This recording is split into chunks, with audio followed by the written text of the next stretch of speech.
So before we get into today's video, I wanted to give you guys a little bit of background. But before I do that, go ahead and hit that like and subscribe button. And if you hit that bell notification, you'll know when I have new videos.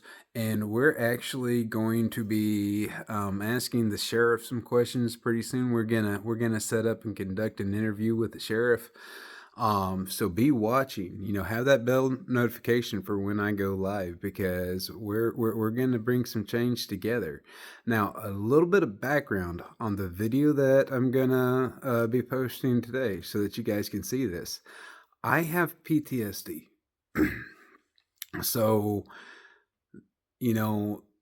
I got a lot of it from the cops.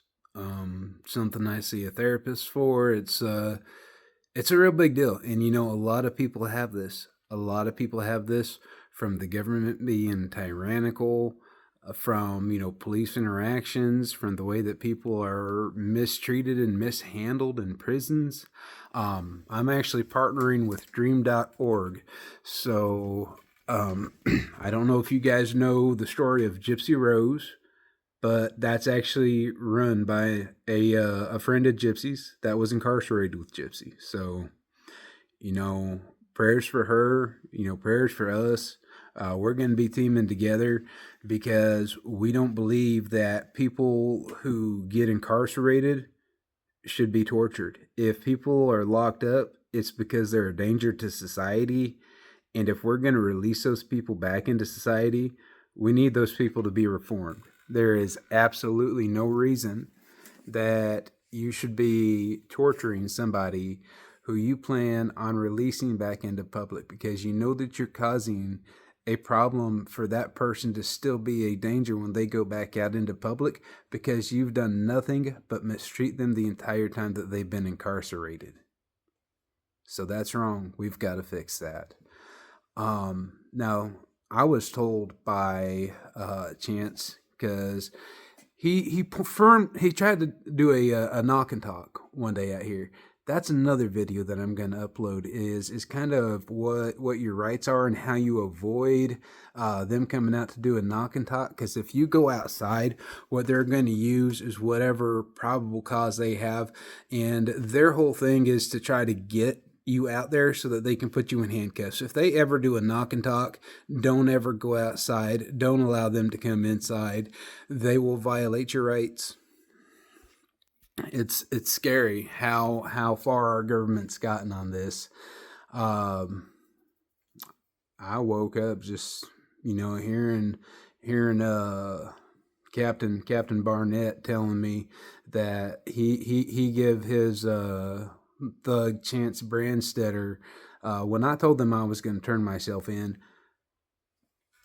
he's like, no.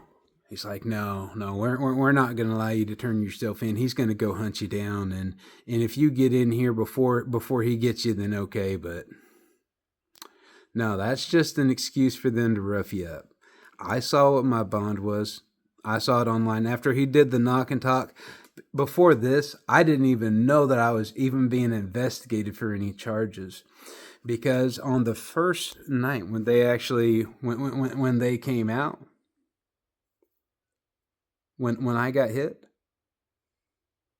they never talked to me.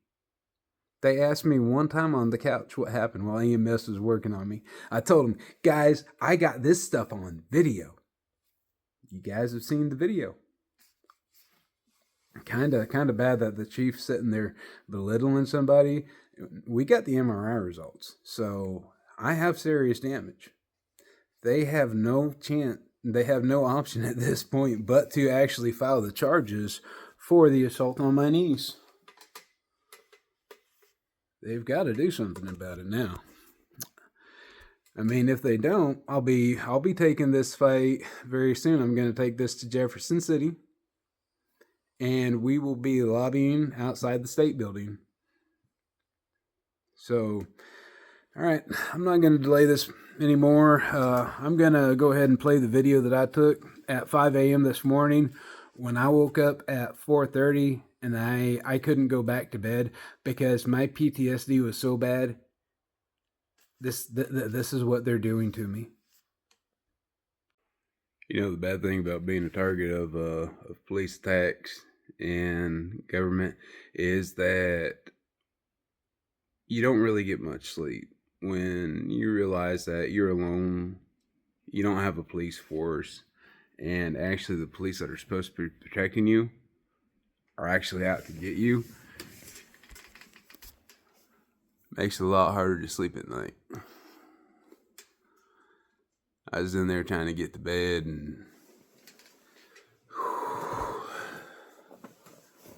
just keep hearing that conversation where they decided that they were going to press charges on me, misrepresent the evidence, and press charges on me. And then I told them, I said, okay, I'll turn myself in. You know, it's no big deal. I could see it online. I could see how much the bond was. You know, it's bullshit that I got hit by a car, and now the sheriff and his goons are wanting to charge me, but we're gonna fix this. We're gonna make it better. Our government's been far too tyrannical for far too long. Sheriff Matt Stewart, you gotta go. I mean, somebody comes in onto your citizen's property. I'm a citizen of your county.